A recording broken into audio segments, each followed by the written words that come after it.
يوم القيامة.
Pembahasan kita di pembahasan Syarh Sunnah atau Syarah Usul Sunnah karya Imam Ahmad bin Hanbal rahimahullahu rahmatan wasi'a. Memasuki pembahasan berikutnya, yaitu poin yang ketujuh.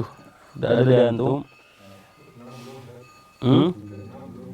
Sudah. Sekarang 7. Kita sudah gabung yang 6 dengan yang 5. Karena itu masih satu pembahasan bagaimana seorang yang mengikuti sunnah maka dia akan menjauhi kebidahan. Itu sudah otomatis, sudah menjadi konsepnya. Dan orang-orang yang menyibukkan dengan dirinya dengan sunnah maka akan menjadi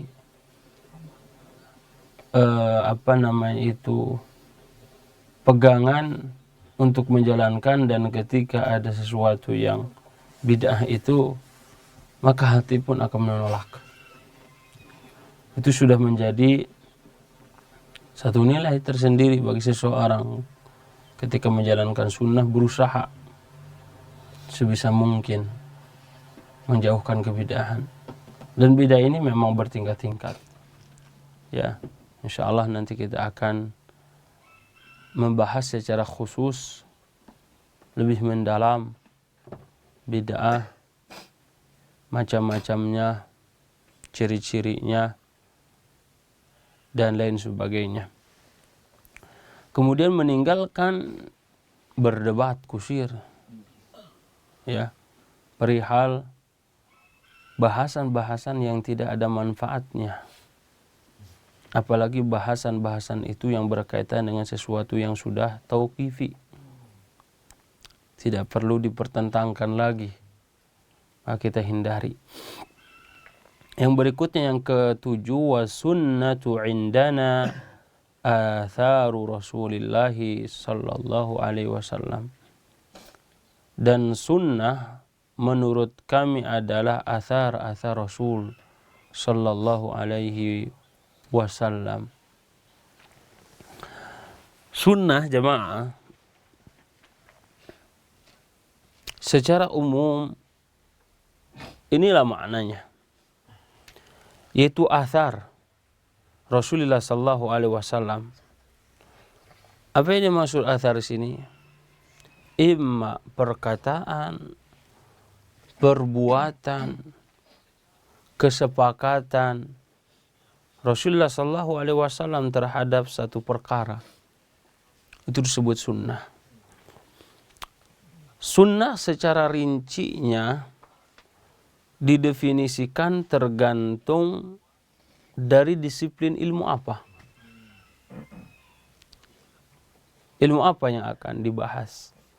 Kalau sunnah menurut fuqaha, berbeda sunnah dengan pemahaman orang-orang muhadditsin.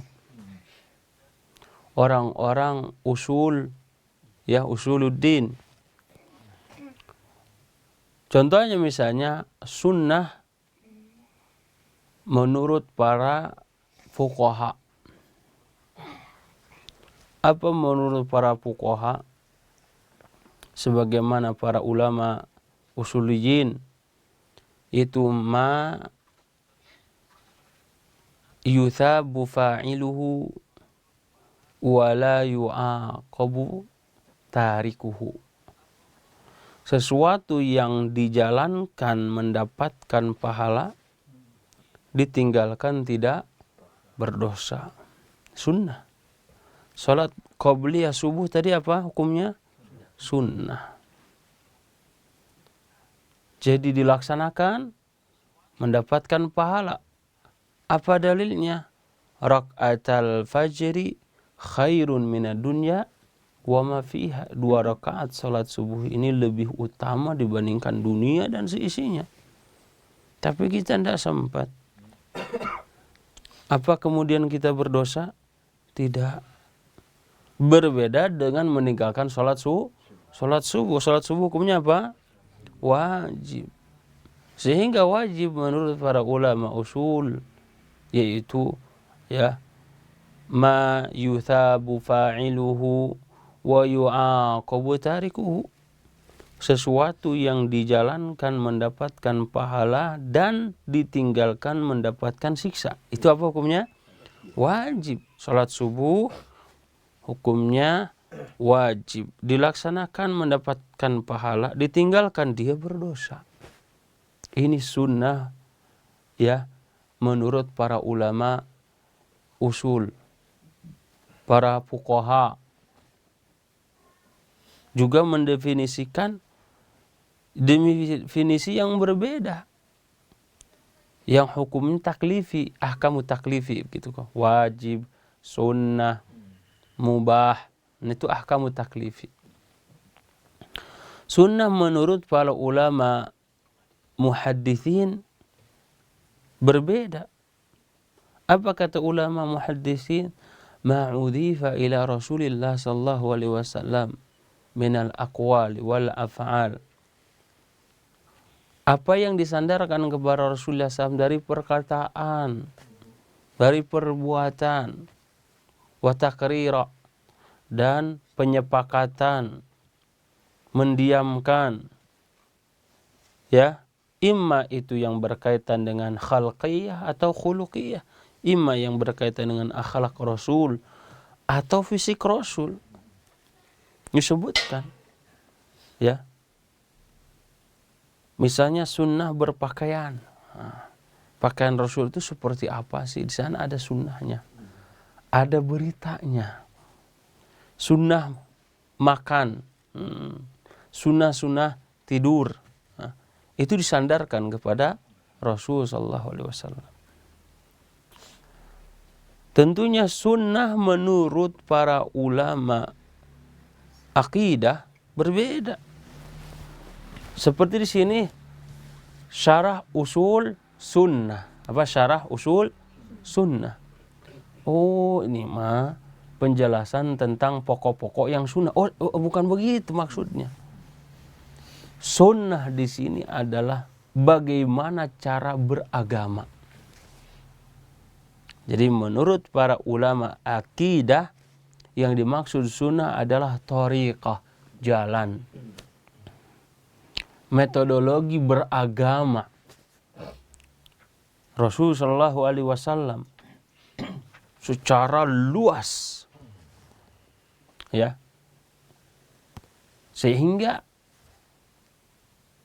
oleh para ulama akidah sunnah ini ma yukhalifu al bid'ah, yang menjadi lawan dari apa? Kebid'ahan. Dan bid'ah itu tidak hanya amaliyah, bisa apa? I'tiqadiyah. Seperti murji'ah, khawarij, ini sudah apa? I'tiqad. Imam Ahmad bin Hanbal rahimahullahu ta'ala dengan sederhana beliau mengatakan, ini ingin menjelaskan kepada kita betapa tingginya kedudukan sunnah ini. Wa sunnatu indana atharu Rasulillah sallallahu alaihi wasallam. Sunnah menurut kami adalah athar Rasul sallallahu alaihi wasallam. Asar Rasul ini kan sangat banyak sekali. Luas. Karena itu di poin setelahnya yang ke-8, wa sunnatu tufassirul Qur'an wa hiya dalailul Qur'an.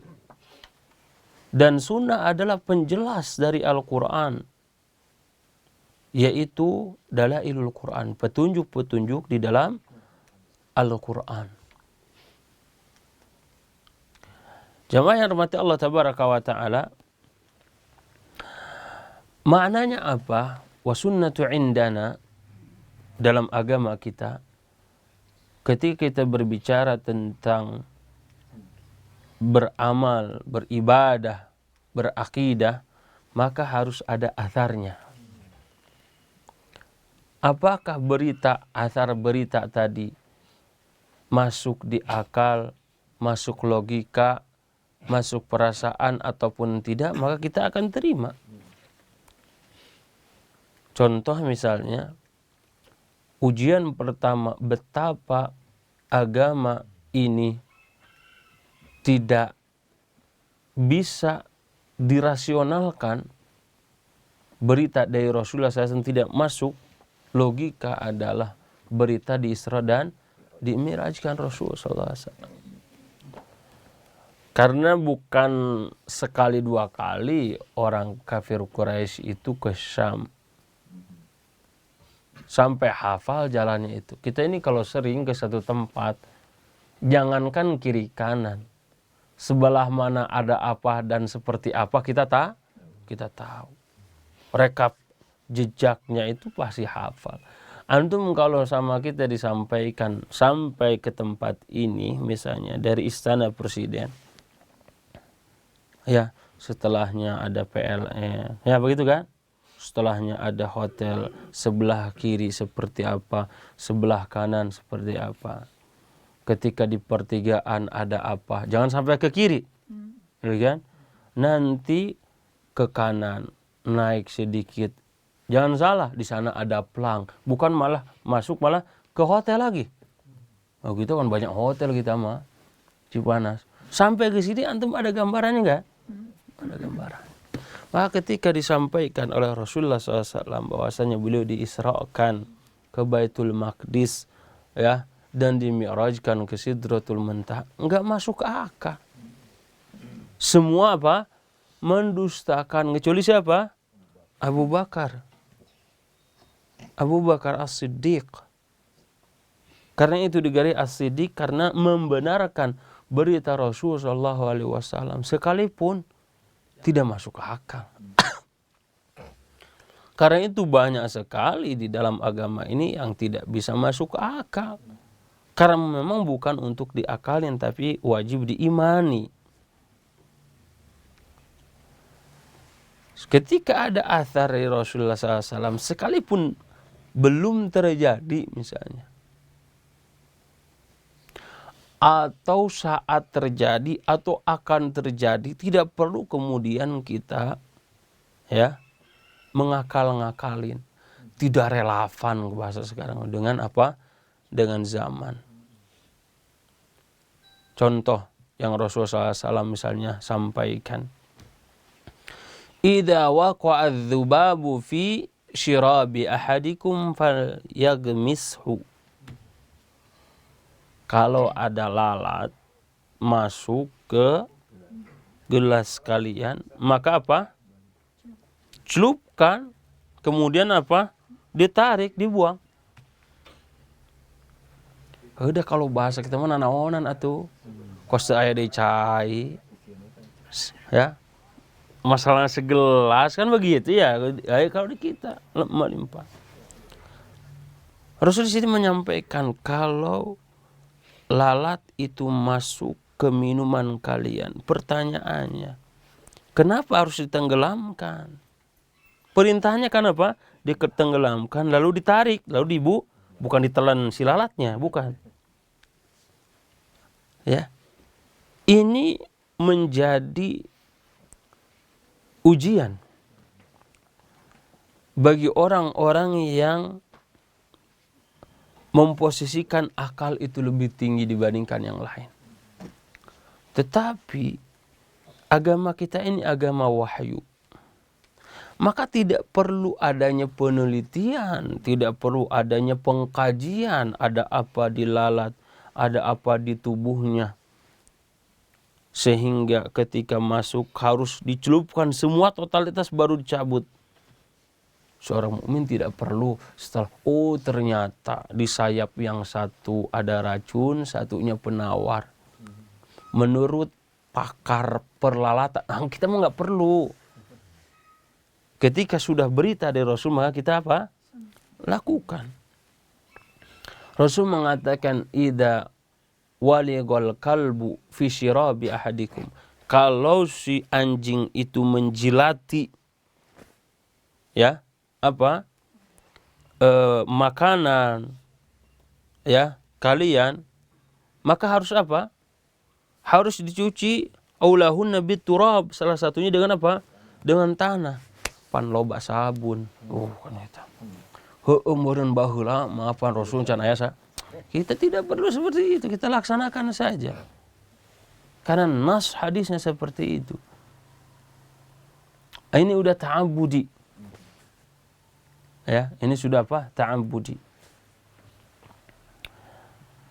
Atau misalnya jamaah, ada kucing, kita makan, dia ikut makan di tempat makanan kita. Ya. Maka kita tidak perlu lagi mencari suatu data, suatu penelitian. Ya.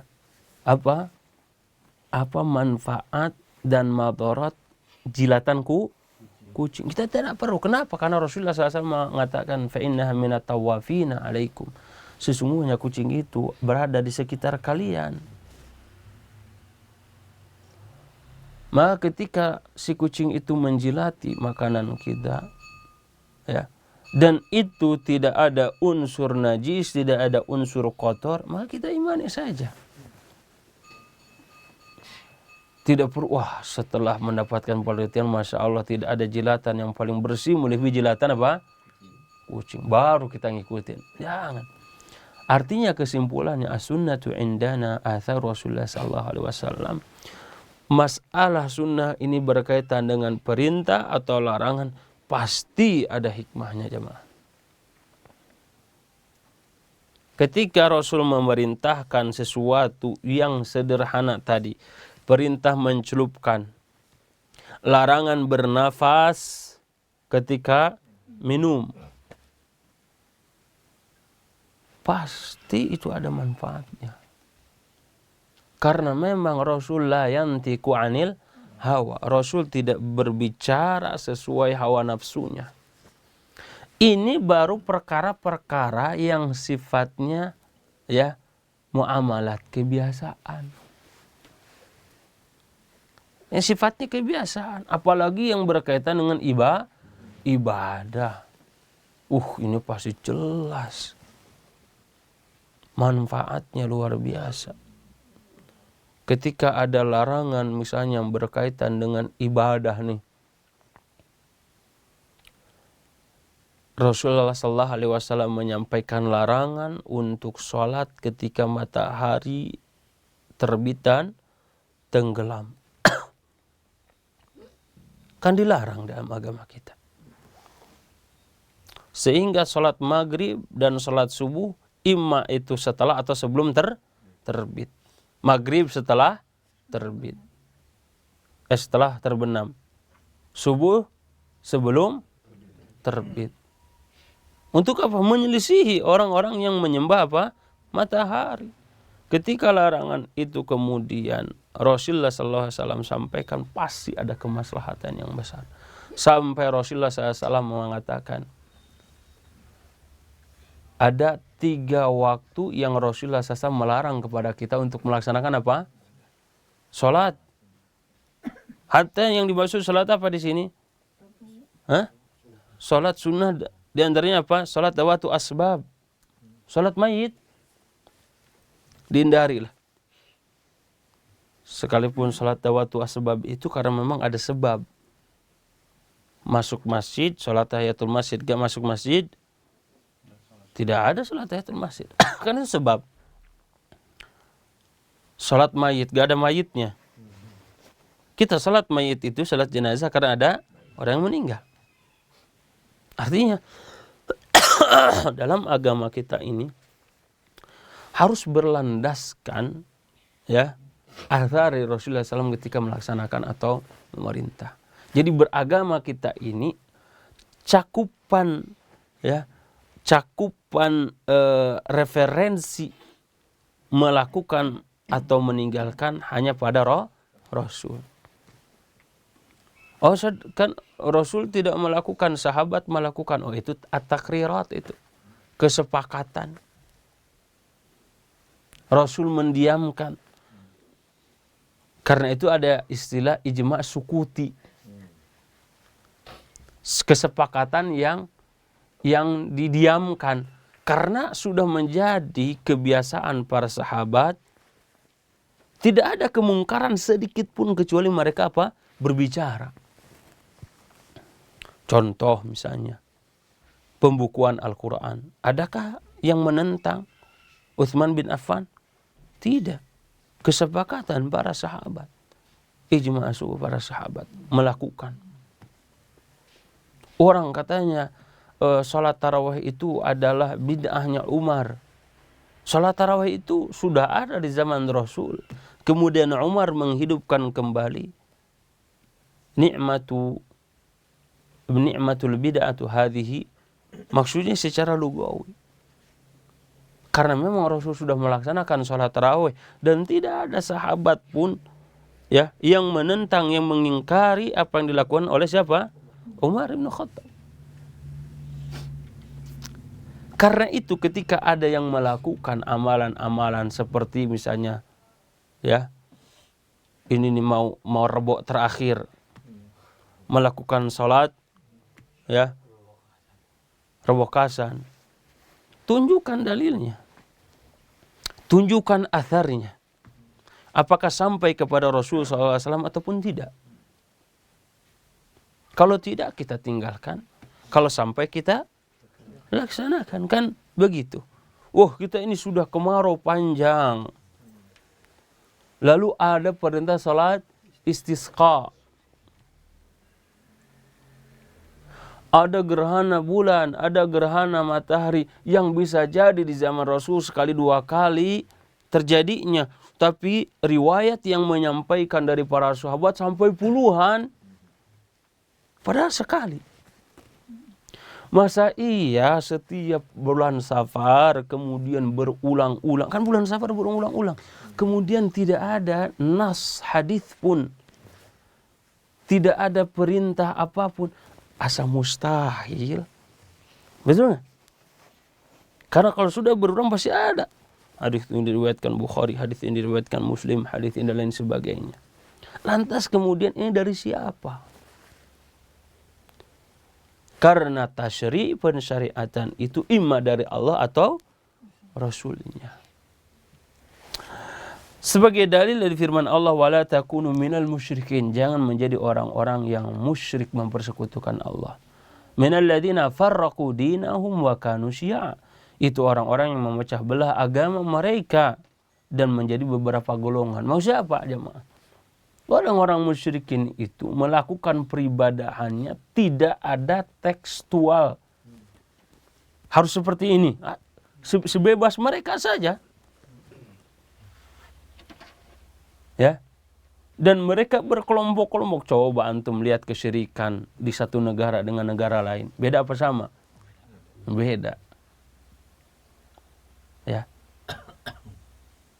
Di Sudan sana mengambil keberkahan dari wali dengan hubungan badan di kuburannya.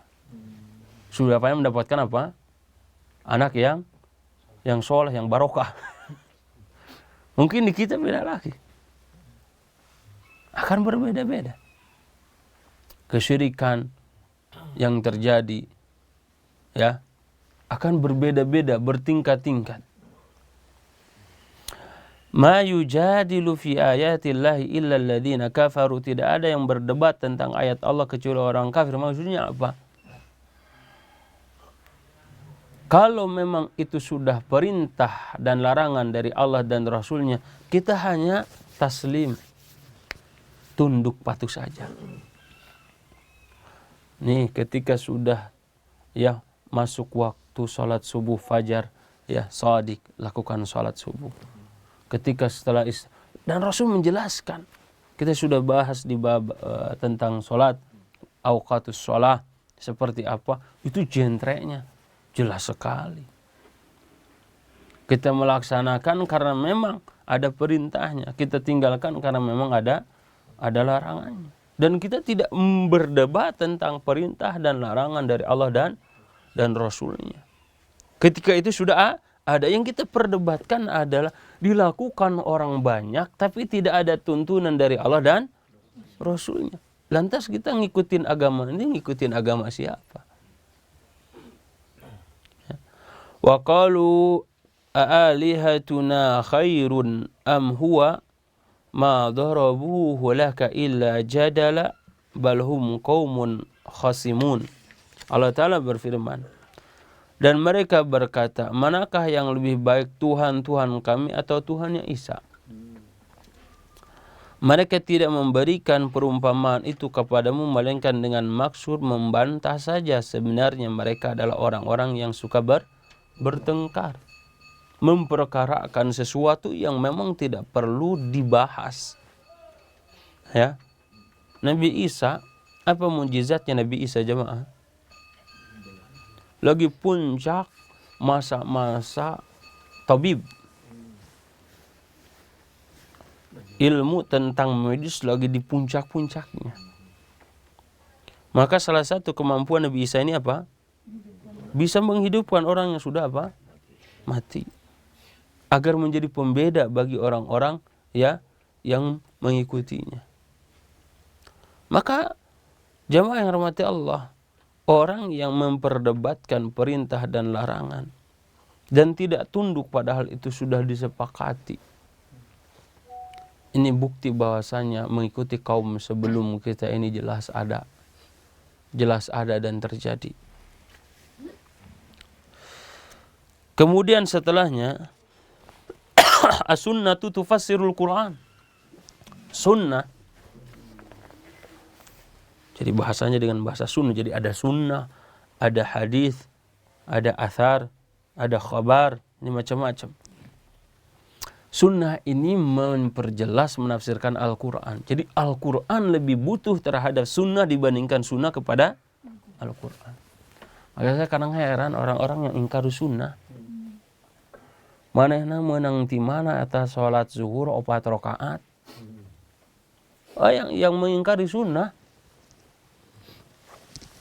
Ya, yang mengingkari sunnah. Enggak ada sunnah. Kenapa enggak ada sunnah? Alasan, ya Rasul juga manusia. Bisa lupa, bisa tidak kan gitu. Jadi ada keraguan-raguan mereka.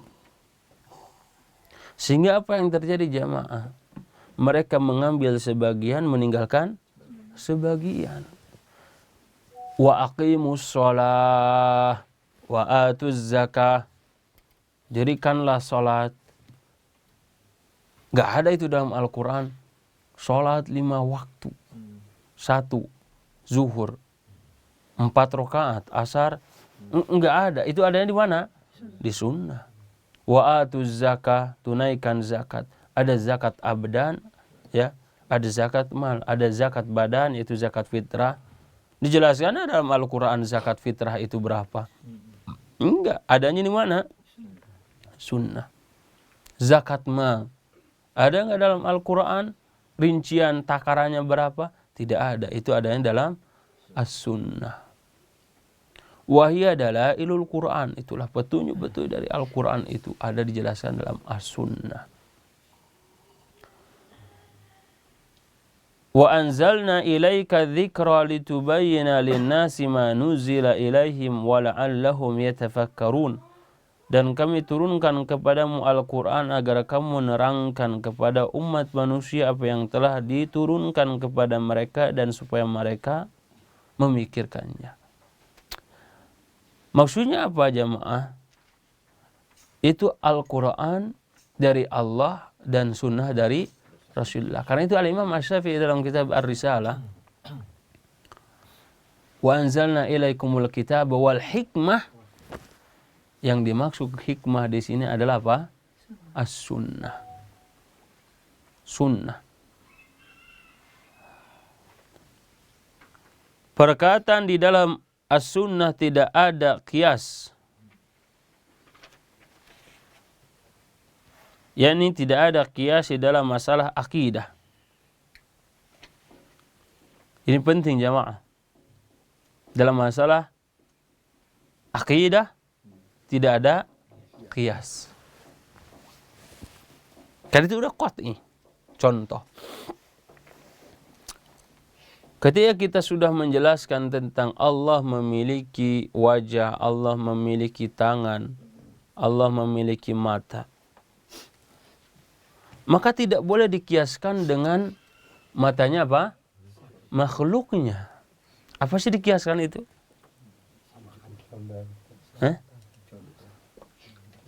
Bisa disamakan, bisa dianalogikan. Analogi itu bagian dari kias. Ya. Jadi ada sisi kemiripan. Tidak boleh. Masalah akidah, masalah yang berkaitan dengan zat Allah dikiaskan kepada zat makhluknya tidak boleh. Ditakwil aja nggak boleh, apalagi disamakan. Walaysa fi sunnati qiyasun, maksudnya sunnah di sini adalah itu perkara-perkara yang berkaitan dengan akidah, yang berkaitan dengan Allah tabaraka wa taala. Allah tabaraka wa taala memiliki sifat-sifat dzatiyah, sifat-sifat fi'liyah, sifat-sifat khabariyah. Contoh misalnya, ini. Kalau ana turun dari kursi sekarang, berarti kursi jadi kosong. Ana sekarang keluar dari kursi. Kursinya jadi apa? Kosong. Ketika jamaah Rasul menyampaikan bahwasanya yanzilu tabaraka wa ta'ala ila sama'id dunya. Ini apa? Yang berkaitan dengan sifat fi'liyah. Allah tabaraka wa ta'ala turun ke langit dunia. Padahal Allah tabaraka wa ta'ala apa? Alal arsh istawa. Allah itu istawa, tinggi di atas arasnya. Kalau dikiaskan dari dua dalil ini, Allah kan secara zat itu di arsy. Kalau turun ke langit dunia berarti itu qiyas kita. Itu kita sedang ya mendekatkan ya makna dari kesempurnaan Allah tabaraka wa ta'ala secara zatnya, secara fi'liyahnya dibawa ke ranah kita. Tidak akan masuk. Tidak boleh. Ini yang dimaksud dengan qiyas yang tidak boleh dalam masalah seperti ini. Ahli sunnah dijuluki dengan apa? Mujassimah. Apa mujassimah itu? Menetapkan sifat-sifat dzatiyah. Allah punya wajah, Allah punya mata, ya, Allah punya tangan. Kita tetapkan. Tapi penetapan kita tidak apa? Disertai dengan penyamaan.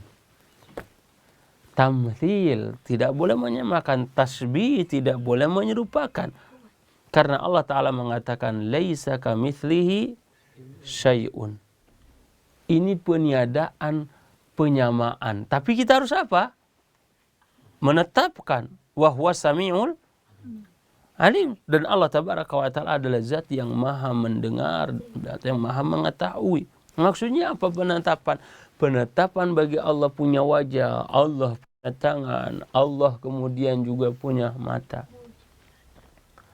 Penetapan yang dimaksud ma yaliku bijalalihi, apa yang sepadan dengan kesempurnaan Allah tabaraka wa ta'ala.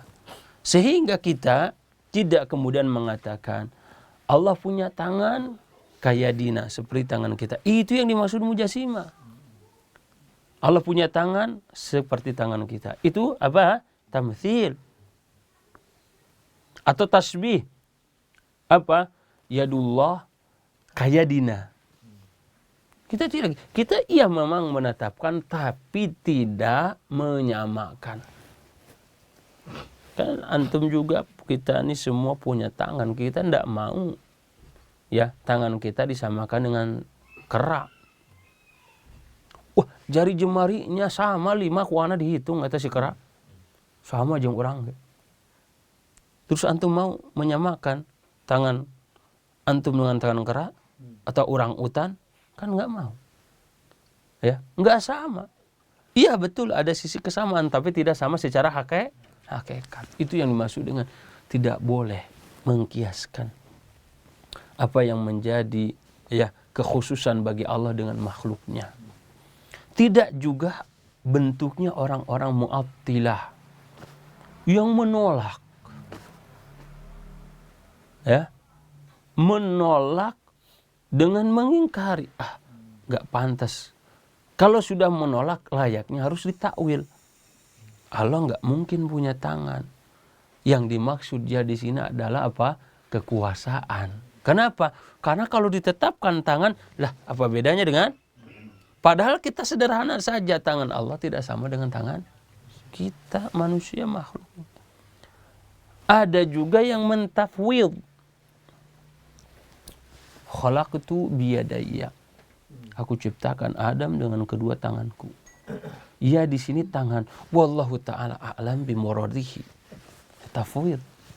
Kita serahkan maksud yang sesungguhnya kepada apa? Allah tabaraka wa ta'ala. Ini tafwid. Ya. Nah, jamaah yang rahmati Allah tabaraka wa ta'ala, padahal sederhana sebenarnya yang berkaitan dengan akidah, yang berkaitan dengan zat Allah. Jangankan yang berkaitan dengan zat Allah, ketika Allah taala Rasul menjelaskan tentang keindahan-keindahan surga. Sana ada air sungai, ada air madu, ada air susu. Apa kata Abdullah bin Abbas? Sama secara nama, beda secara hakikat. Gampang udah gitu. Gampang kan?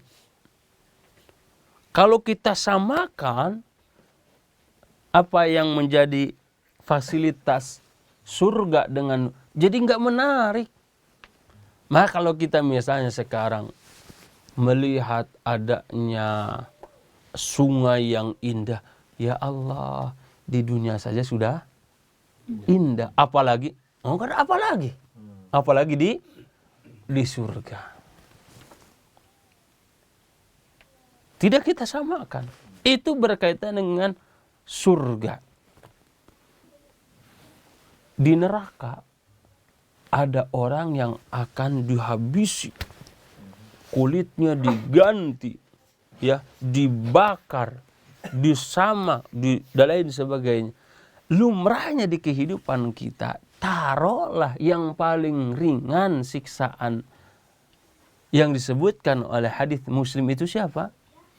Abu Thalib. Apa siksaannya? Cuma disuruh pakai sandal. Ketika dipakai, maka apa yang akan bergejolak? Mendidih. Ada nggak sandal di dunia seperti itu? Kalaupun ada, pasti langsung apa? Mati. Tapi di akhirat, kullama nadijat juluduhum, setiap kali mengelupas kulitnya, diganti lagi oleh Allah tabaraka wa ta'ala. Supaya apa? Merasakan.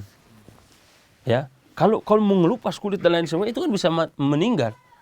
Maka kata Umar bin Khattab ketika mana, faduku falan nazidakum illa adzaba, rasakan, tidak akan bertambah ya kepada kalian kecuali kesakitan. Itu membuat Umar bin Khattab pingsan. Kenapa? Ya karena di sana itu tidak lagi kematian, langgeng dengan kenikmatan, langgeng dengan apa? Penyesalan. Kesimpulannya jamaah, bahwasanya beragama kita harus mengikuti athar Rasulullah sallallahu alaihi wasallam. Maka apa yang datang dari Rasulullah sallallahu alaihi wasallam, dari perintah kita laksanakan, dari larangan kita jauhi, dan pasti dari kedua hal ini ada pelajaran, ada hikmah. Ada pelajaran ketika kita melakukan, ada hikmah ketika kita dilarang. Dan kemudian ya, di antara prinsip Ahlussunnah adalah berpegang teguh terhadap Al-Qur'an juga As-Sunnah, dan As-Sunnah ini adalah sebagai penafsir dari Al-Qur'an. Tidak boleh diingkari karena dia hadis ahad, karena dia tidak masuk akal. Tidak boleh. Karena Rasulullah sallallahu alaihi wasallam berbicara la yantiqu anil hawa, tidak datang dari hawa nafsunya. In huwa illa wahyu yuha, kecuali wahyu yang diilhamkan kepadanya. Kemudian tidak ada qiyas dalam masalah apa tadi? Akidah. Ya, yang ada adalah nas-nas yang qat'i, yang pasti, tauqifi, ya. Karena masalah akidah tidak dapat dipahami dengan akal belaka. Wallahu taala ala wa alam. Insyaallah kita akan lanjutkan di pekan yang akan datang, yaitu poin ke-10 dan ke-11. Baik jamaah yang dirahmati Allah tabaraka wa taala, kita sudah selesai membahas tentang mudharabah. Kita bahas selanjutnya yang berkaitan dengan musyarakah. Musyarakah ini sebenarnya musyarakah kita sudah bahas juga jamaah di kitab apa? Ya, Bulughul Maram. Itu sudah bahas syarikah, mudharabah. Kita ulang ya sebagai pengingat kembali apa yang dimaksud dengan musyarakah atau syirkah. Secara bahasa di kita ini persekutuan lah. Karena itu disebut dengan ada syirik. Apa syirik itu? Menyekutukan. Apa menyekutukan itu? Menduakan. Ya, menduakan. Di kita kan PT itu apa? Persekutuan.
Kalau kita buat travel ya, travel dengan sistem apa? Sistem misalnya tour.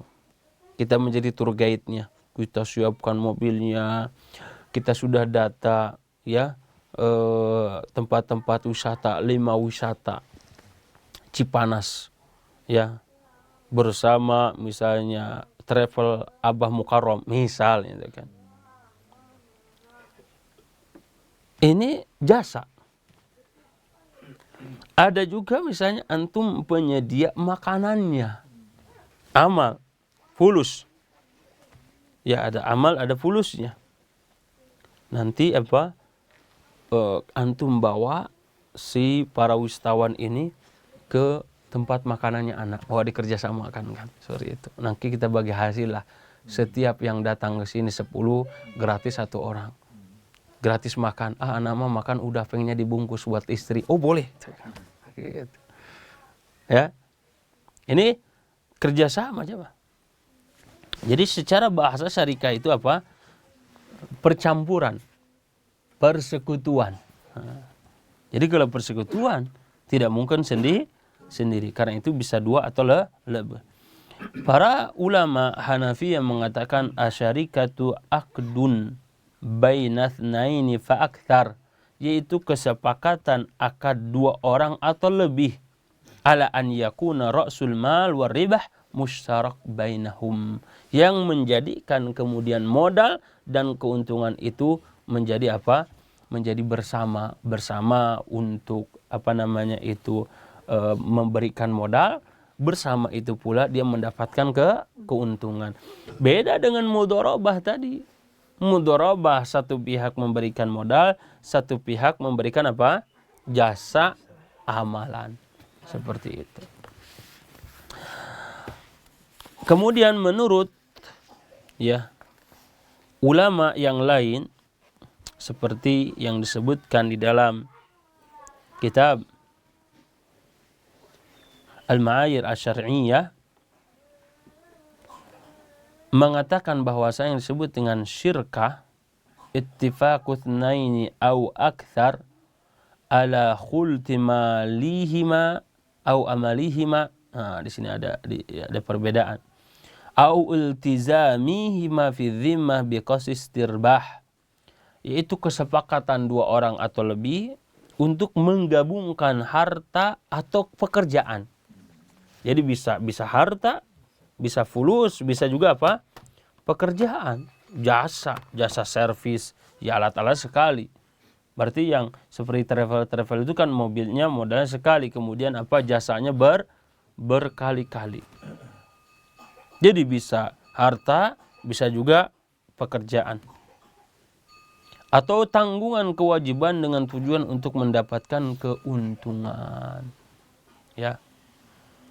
Nah ini jemaah yang rahmati Allah tabaraka wa ta'ala, syarikah didefinisikan oleh para ulama yaitu perbedaannya dengan mudharabah. Syarikah semuanya ya terikat untuk memberikan modal atau pekerjaan, untuk bekerja. Landasan dalilnya surat An-Nisa, fa in kanu aktsara min dzalika fahum syuraka'u fi tsuluts. Jika saudara-saudara seibu itu lebih dari 1 orang, maka mereka bersekutu dalam 1/3 itu. Ya, artinya ini masalah syarikatul amwal. Ya. Jadi mendapatkan warisan, ya. Misalnya antum mendapatkan warisan, ada saudara laki-laki perempuan, ya. Ini bersyarikah dalam satu harta yang perlu nanti dibagikan. Ya, tidak ada kemudian yang tertua pinggir jalan, yang nomor 2 setelahnya, yang bontot. Enggak gitu. Semuanya jadi apa? Milik bersama. Sementara dalam As-Sunnah disebutkan, diriwayatkan dari Al-Hakim bahwasanya Nabi Shallallahu Alaihi Wasallam pernah bersekutu dengan Abi Sa'ib Al-Makhzumi di awal Islam. Kita sudah baca itu bahasanya di kitab Bulughul Maram. Ketika penaklukan kota Makkah, Beliau bersabda kepada Sa'ib, marhaban bi akhi wa syariki kana la yudari wa la yumari. Selamat datang wahai saudaraku, rekan syarikahku, yang tidak pernah melakukan ya yudari itu ya basa-basi lah, wala yumari ya tidak melakukan sengketa. Artinya ini Sa'ib bin Abi Sa'ib al-Makhzumi orangnya amanah. Ya, orangnya apa? Amanah. Kerjasama sama Rasulullah SAW cukup lama, ya, dan tidak melakukan ya kezaliman, ya, melakukan ghish, penipuan dan lain sebagainya. Karena itu kata para ulama, para sahabat pun melakukan apa? Syirkah. Contohnya Al-Barra bin Azib dan Zaid bin Arqam radhiyallahu taala anhuma pernah melakukan musyarakah. Apa yang mereka lakukan? Mereka membeli beberapa gram perak. Ya. Ada yang tunai dan ada yang berhutang. Ketika kasus ini sampai kepada Rasulullah SAW, apa yang diperintahkan oleh Rasul?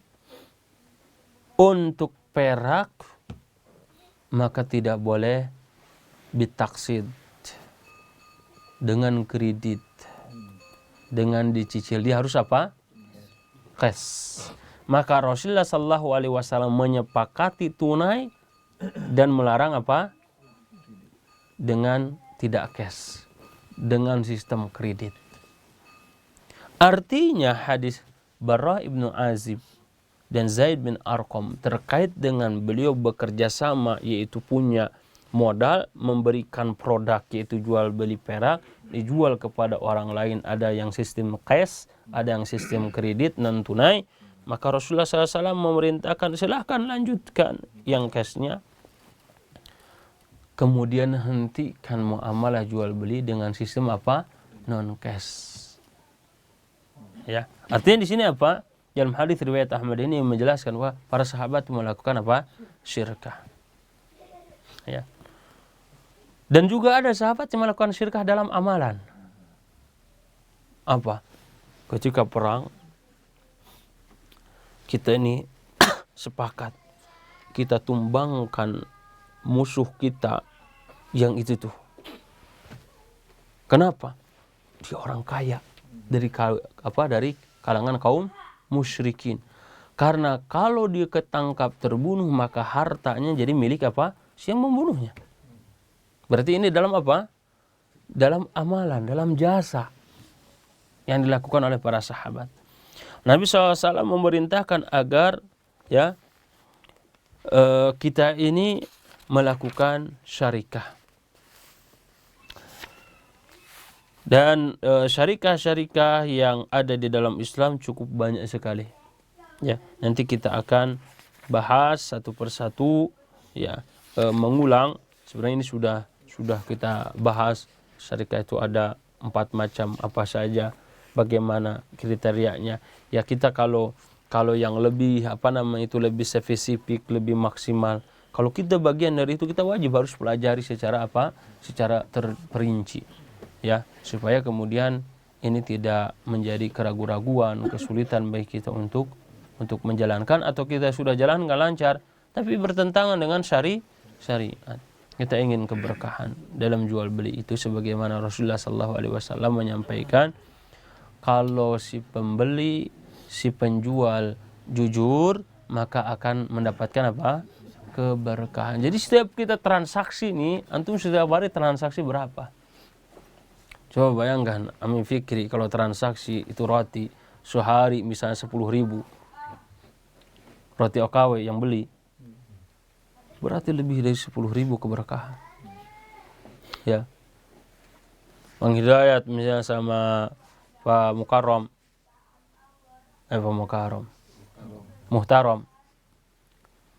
setiap hari bisa 10.000 ekor misalnya, Masya Allah. Ya walaupun baru sama 10-nya, ya, ini 100.000 ya 10.000 ya 1.000 ya, kalau enggak ya 100 ekor. Enggak juga 10 ekor juga alhamdulillah. Ya ekornya. Artinya kalau kita jujur nih, Masya Allah, sebab itu keberkahan tersendiri. Banyak orang yang mencari keberkahan, ngalap berkah ke sana kemari. Padahal ngalap berkah dari jual beli aja sudah dapat. Ya, karena kita selalu memperhitungkan ini, apa yang kita lakukan ini halal atau tidak. Itu sangat penting. Seorang muslim ketika apapun yang dia lakukan itu mencari keberkahan dengan kehalalan ataupun juga yang tidak. Dan itu diantara doa Rasulullah SAW kepada kita nih. Allahumma kfina bihalalika an haramika ya waqtina aman siwak. Kita memohon kepada Allah, cukupkan dengan yang halal, jauhkan dari yang haram. Ya. Dan kita ini hanya bergantung kepada Allah tabaraka wa taala. Demikian, mudah-mudahan bermanfaat. Sallallahu ala Muhammadin wa alihi wasallam. Walhamdulillahirabbil alamin. Silakan, ada yang tanya jemaah.